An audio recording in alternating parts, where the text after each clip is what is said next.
चलते हैं श्रीमद् भागवत महापुराण। प्रसंग चल रहा है कि रात में स्वप्न में बाणासुर की पुत्री उषा जी ने देखा एक नवकिशोर श्यामघन कमल नयन पीतांबरधारी। बस तो चित्त लुट गया उषा जी का। अब वो जगी और हा प्रीतम ऐसा पुकार उठी। तो सब सहेलियां पास थी, उन्होंने कहा बिना प्रीतम के प्रीतम कैसे पुकार उठी। संकुचित हो गई उषा जी। उनकी चित्रलेखा नाम की एक मित्र सखी थी जो योगिनी थी, आकाश मार्ग से चल सकती थी और जितनी रचना ब्रह्मा जी की है सबका चित्र बना सकती थी। उन्होंने कहा कि प्रिय सखी तुम उदास मत होइए, मैं अनुमान से कह रही हूं कि तुम्हारे स्वप्न में कोई देव सुंदर पुरुष आया और तुम्हारे चित्त का अपहरण कर गया, तभी तुम जगते हुए एकदम कहा हा प्रीतम तुम कहां हो। तुम कहा तो कहा तुम क्षोभ मत करो, शोक मत करो, मैं अभी चित्र बनाती हूं। बस चित्र को तुम बता देना कि ये यही है, बस इतने में हम उसका अपहरण करके लाएंगे और आपके पास आपको मिला देंगे। गंधर्वों के, नागों के, पन्नगों के, विद्याधरों के, देव के सबके चित्र बनाते चली गई। जब यदुवंशियों में श्री वसुदेव जी का बनाया तो कहा इसी वंश में। जब श्री कृष्णचंद्र जी का बनाया कहा हाँ बिल्कुल ऐसे ही। जब प्रद्युम्न जी का बनाया तो कहा ठीक बिल्कुल ऐसे ही। और जे ही अनिरुद्ध जी का बनाया तो कहा यही है, यही हमारे चित्त को चुराने वाले। तब चित्र लेखा जी ने कहा ये तो बहुत कठिन जगह तुम्हारे नेत्र लड़े, ये तो भगवान श्री कृष्ण द्वारिकाधीश के पौत्र हैं, प्रद्युम्न पुत्र अनिरुद्ध। पर फिर भी मैं तुम्हारे काज के लिए चाहे प्राणों का बलिदान करना पड़े, मैं अवश्य इनका अपहरण करूंगी। आकाश मार्ग से चित्रलेखा जी द्वारिकापुरी पहुंची। वहां सुदर्शन चक्र सुदर्शन जी से प्रार्थना की कि आप जानते हैं कि भगवान का ही ऐसा कोई विधान होगा कि उषा जी के स्वप्न में भगवान के पौत्र का दर्शन हुआ, तो आप थोड़ा साइड हो जाइए, हम अपहरण करते हैं अनिरुद्ध जी का। अनिरुद्ध जी महल में पलंग में थे, पलंग सहित उठाया और आंगन से आकाश मार्ग से बाणासुर के महल में उषा जी के पास अनिरुद्ध जी को विराजमान कर। अब तो उषा जी के आनंद का ठिकाना नहीं, जो स्वप्न में देखा था उनको साक्षात देख रही। धीरे धीरे अनिरुद्ध जी से इतनी प्रीता बढ़ी कि अनिरुद्ध जी भी भूल गए द्वारिकापुरी। हंसना खेलना खाना पीना आनंद मनाना वो तो राजमहल है। एक दिन उषा जी किसी कार्य से, तो जो वहां के वृद्ध सैनिक थे सुरक्षा में, तो वृद्ध ने देखा उषा जी को प्रसन्न मुद्रा में, तो कुछ ऐसे लक्षण भी देखे। उन्होंने जाकर के बाणासुर से कहा महाराज आपकी पुत्री का चरित्र दूषित हो चुका है, क्योंकि कुछ लक्षण ऐसे दिखाई देते हैं। बाणासुर ने कहा कि क्या चूक हो गई पहरे में? महाराज रात दिन ऐसा कड़ा पहरा है कि पक्षी भी प्रवेश नहीं कर सकता बिना आज्ञा के, फिर पुरुष की तो बात जाने दो। बाणासुर एक छोटी सी सेना लेकर महल में, वहां जे ही दरवाजा खुलाया तो देखा भगवान के चतुर्व्यूह अवतार हैं, जैसे राम लक्ष्मण भरत शत्रुघ्न, ऐसे वासुदेव संकर्षण प्रद्युम्न अनिरुद्ध भगवत स्वरूप। अनिरुद्ध जी उषा जी के साथ चौसर खेल रहे थे और सब सखियां सहेलियां सेवा में। अनिरुद्ध जी ताड़ गए कि 1000 भुजा वाला ये बाणासुर ठीक नियत से नहीं है। तो एक दौड़कर परिग उठाया और जितने सैनिक थे सबको मार डाला। बाणासुर ने, मेघनाथ ने जिस मंत्र का प्रयोग करके नागपाश से राम जी और लक्ष्मण जी को बांधा था, उसी नागपाश से अनिरुद्ध जी को बांध दिया। अब अनिरुद्ध जी बंधन में युक्त हो गए। इतने में देवर्षि नारद जी पहुंचे। नारायण नारायण नारायण। द्वारिकाधीश जी महाराज की जय हो। प्रभु सूचना देते हैं कि बाणासुर ने अनिरुद्ध जी को बंदी बना लिया है बोले हाँ यही तुम जानना चाहते थे अनिरुद्ध जी, 4 महीने हो गए यहां से अपहरण कर ले गया कोई। बोले हाँ, योगिनी चित्रलेखा जो बाणासुर का मंत्री कुंभांड है उसकी पुत्री है, और आप शीघ्र पहुंचे, अनिरुद्ध जी नागपाश में बंधे हुए हैं। अब तो भगवान बलराम जी, श्री कृष्ण, प्रद्युम्न और भी सात्यकी, कृतवर्मा, बड़े बड़े वीरों ने सेना सजाई और शोणितपुर बाणासुर की राजधानी आक्रमण कर दिया। जब बाणासुर ने देखा कि हमारी राजधानी पे आक्रमण कर दिया यदुवंशियों ने, तो तुरंत सूचना पहुंचाई। तो भगवान शंकर ने वचन दिया था बाणासुर को कि तुम्हारी राजधानी की रक्षा हम करेंगे। तो भगवान शंकर वृषभ राज नंदी पर सवार होकर के स्वामी कार्तिकेय अपने सैनिकों के साथ सामने आमने आ गए। इधर भगवान श्री कृष्ण बलराम, इधर महादेव जी और कार्तिकेय स्वामी, देव सेनापति स्वामी कार्तिकेय, महान बलशाली भगवान शंकर पुत्र। अब तो बड़ा विशाल घमासान युद्ध, रोंगटे खड़े कर देने वाला। भगवान शंकर जी से भगवान श्री कृष्णचंद्र जी और प्रद्युम्न जी से स्वामी कार्तिकेय का युद्ध होने लगा। बलराम जी कुंभांड कूपकर्ण से युद्ध करने लगे। बाणासुर के पुत्र के साथ सांब और बाणासुर के साथ सात्यकी भिड़ गए। बड़े बड़े देवता, ऋषि मुनि, सिद्ध, चारण, गंधर्व, अप्सराएं ये विमानों पर चढ़कर युद्ध देख रहे। भगवान श्री कृष्ण ने सारंग धनुष खींचा और भगवान शंकर जी की सेना पर प्रहार किया। शंकर जी की सेना भूत, प्रेत, प्रमथ, गुहक, डाकिनी, यातधान, बेताल, विनायक, प्रेत, मातृगण, पिशाच, कुष्मांडा, ब्रह्म राक्षस, ये सारंग धनुष से छूटे हुए बाण से सब भगदड़ मच गई। भूत प्रेतों में, बेताल विनायकों में। पिनाक पाणे भगवान शंकर ने पिनाक पर प्रत्यंचा चढ़ाई। जैसे श्री कृष्ण का सारंग धनुष, ऐसे भगवान शंकर का पिनाक। भांति भांति के दिव्यास्त्र पिनाक पे जे भी चढ़ाते हैं तो भगवान श्री कृष्ण उसकी काट पहले ही सारंग से चढ़ा के छोड़ देते, वो शांत हो जाता है। ब्रह्मास्त्र का संधान किया भगवान शंकर ने, तो ब्रह्मास्त्र से ही शांत कर दिया भगवान श्री कृष्ण ने। वायुवास्त्र का संधान किया भगवान शंकर ने, तो पर्वतास्त्र से शांत कर दिया। आग्नेयास्त्र का संधान किया भगवान शंकर जी ने, तो वर्षा जिससे होती पर्जन्यास्त्र से शांत कर दिया। पाशुपतास्त्र का प्रयोग किया जो अमोघ बाण भगवान शंकर का है, तो नारायणास्त्र का प्रयोग किया भगवान श्री कृष्ण जो उनका अमोघ है, दोनों बाण शांत हो गए। महादेव जी से कहा क्या आज्ञा है, तो उनका जन्मणास्त्र चलाओ। तो जे भी भगवान श्री कृष्ण ने जन्मणास्त्र चलाया तो महादेव जी बार बार जम्हाई लेने लगे। जब जम्हाई लेने लगे तो भगवान शंकर को छोड़कर श्री कृष्ण आगे बढ़े और बाणासुर की सेना का संहार करने लगे। प्रद्युम्न जी ने बाणों की बौछार से स्वामी कार्तिकेय को घायल कर दिया। वो मयूर वाहन से युद्ध विरत हुए।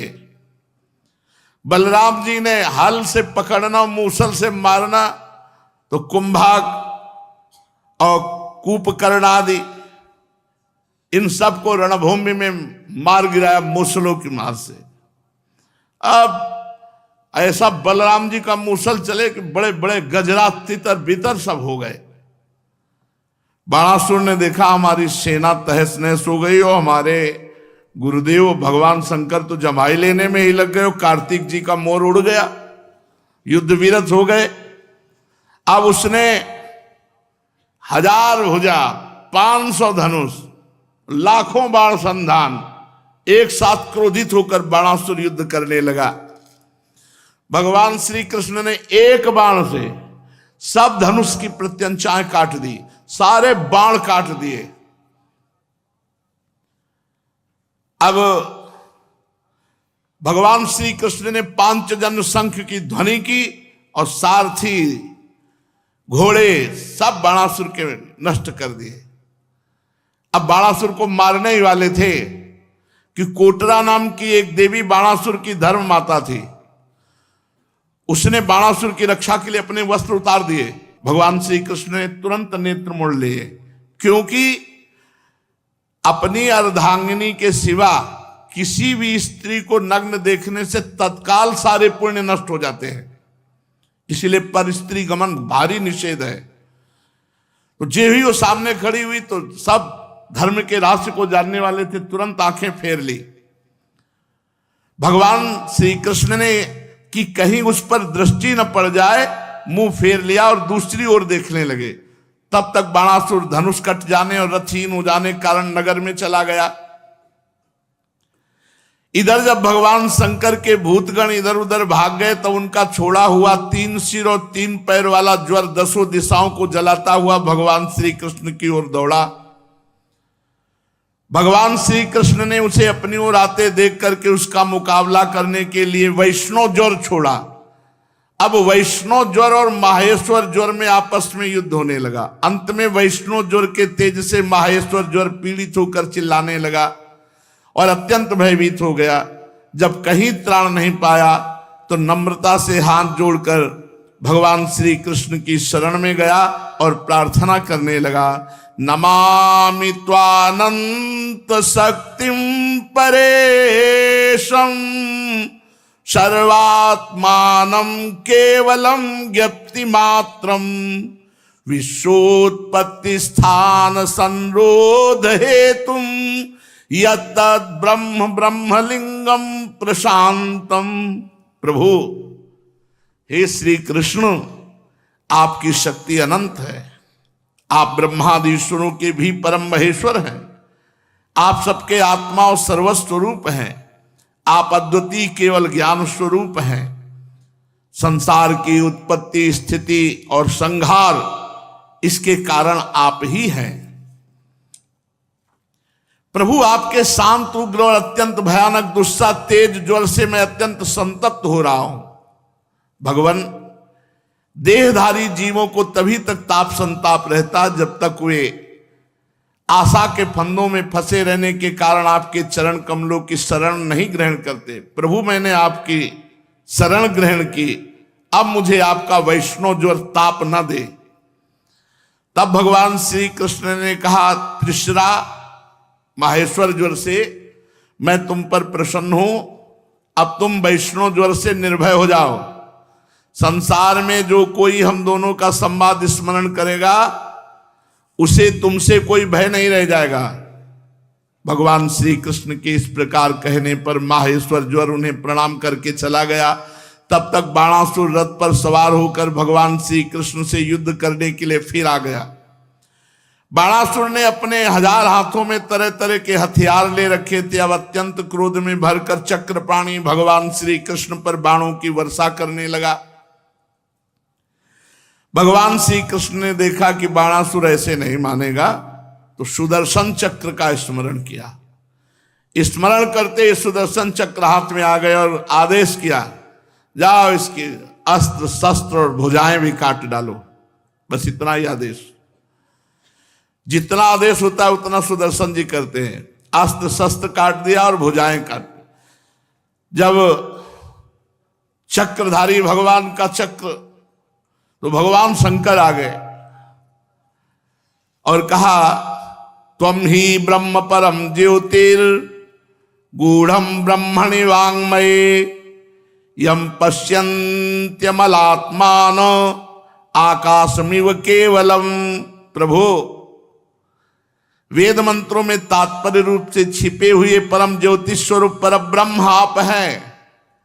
शुद्ध हृदय महात्मा गण आपके आकाश के समान सर्वव्यापक निर्विकार स्वरूप का साक्षात्कार करते हैं।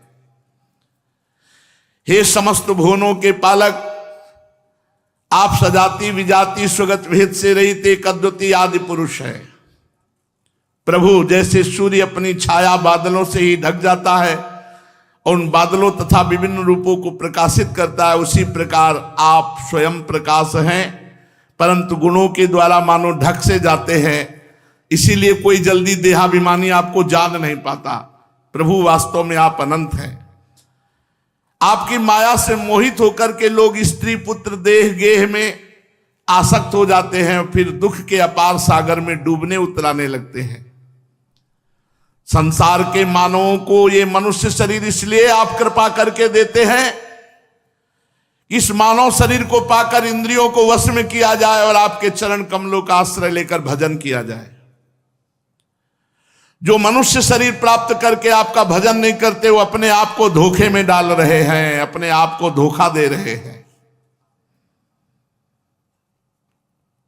भगवान शंकर ने कहा, हे देव देव, ये बाणासुर मेरा कृपा पात्र है, सेवक है, और मैंने इसे अभय दान दिया है।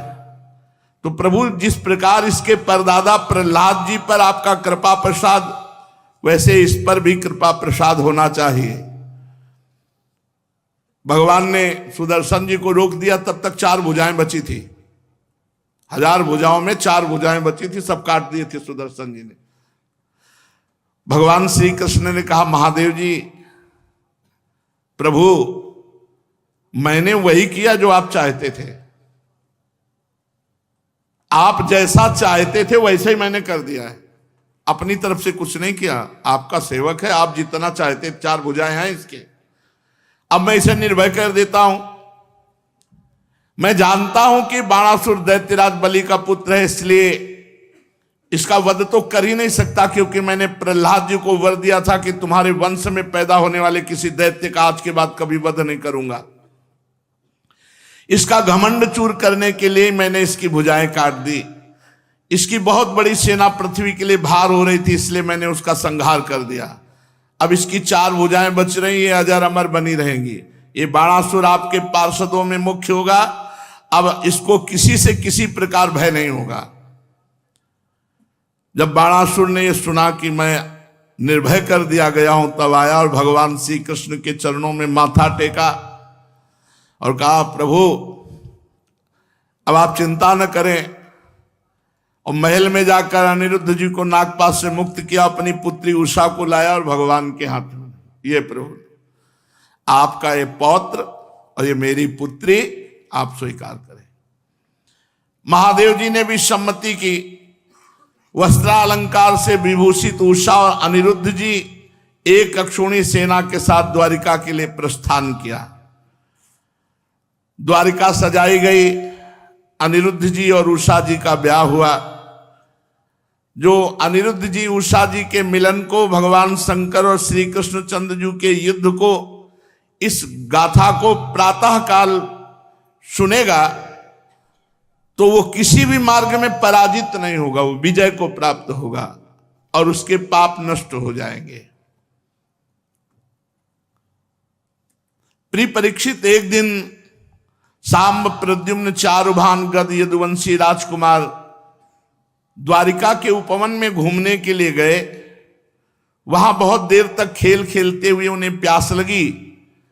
अब ये इधर उधर जल की खोज करने लगे तो एक पास में कुआं दिखाई दिया। कुएं में गए तो देखा एक बहुत बड़ा गिरगिट पड़ा हुआ है, पर्वत के समान आकार का गिरगिट।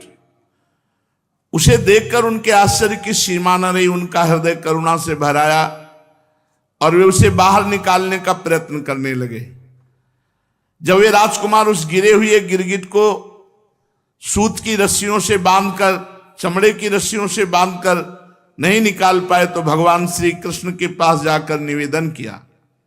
जगत के जीवनदाता कमल नयन भगवान श्री कृष्ण उस कुएं के समीप आए और बाएं हाथ से खेल खेल में उस गिरगिट को बाहर निकाल दिया। प्रभु श्री कृष्ण के करकमल का स्पर्श होते ही गिरगिट का शरीर छूट गया और वो देव रूप हो गया। अब उसके शरीर का रंग तपाए हुए स्वर्ण के समान चमक उठा। शरीर पर अद्भुत वस्त्र आभूषण पुष्पों के हार शोभा पा रहे थे। भगवान श्री कृष्ण जानते थे कि इस दिव्य पुरुष को गिरगिट की योनि क्यों मिली, फिर भी वो कारण सर्वसाधारण को मालूम हो जाए, इसलिए उन्होंने उस दिव्य पुरुष से पूछा, महाभाग, तुम्हारा रूप तो बहुत सुंदर है, तुम हो कौन? कल्याण मूर्ति, कौन सा ऐसा कर्म बिगड़ गया जिससे तुम्हें गिरगिट की योनि में आना पड़ा? वास्तव में तुम इसके योग्य नहीं हो। हम लोग तुम्हारा वृत्तांत जानना चाहते हैं, यदि तुम हम लोगों को बतलाना उचित समझो तो बतलाओ। अनंत मूर्ति भगवान श्री कृष्ण ने जब उस गिरगिट देह को छोड़कर निकले हुए देव पुरुष से ऐसा कहा तो उन्होंने सूर्य के समान प्रकाशमान तेजोमय मुकुट भगवान के चरणों में रखकर प्रणाम किया और कहा कि दानियों की अगर कभी चर्चा हुई होगी तो मेरा नाम सुना होगा। देख लो, इतने बड़े दानी की ये हालत हुई, गिरगिट बन गए। नाम जप करो, नाम से बड़ा कोई साधन, कोई दान, कोई पुण्य नहीं है। महाराज, मैं इक्ष्वाकु का पुत्र राजा नृग हूं, जब दानियों की चर्चा चलेगी तो मेरा नाम जरूर आएगा। जब कभी किसी ने आपके सामने दानियों की गिनती की होगी तो उसमें मेरा नाम भी अवश्य आया होगा, क्योंकि मैं सबसे बड़ा दानी हूं। प्रभु, आप समस्त प्राणियों की एक एक वृत्ति के साक्षी हैं। भूत और भविष्य का व्यवधान भी आपके अखंड ज्ञान में किसी प्रकार की बाधा नहीं डाल सकता। अतः आपसे छिपा ही क्या है, फिर भी आपने परिचय जानना चाहा, इसलिए मैं कहता हूं। देखो, कह रहे हैं पृथ्वी में जितने धूलिकण हैं, आकाश में जितने तारागण हैं और वर्षा में जितनी जल की धाराएं गिरती हैं, उतनी गौएं दान किया है हमने। भगवान के सामने झूठ तो बोलेंगे नहीं, कितने बड़े दानी हैं। और वो गौएं सभी दुधार, नौजवान, सीधी, सुंदर, सुलक्षणा, कपिला गौएं थी, और सब न्याय से प्राप्त धन के द्वारा मैंने दान किया है।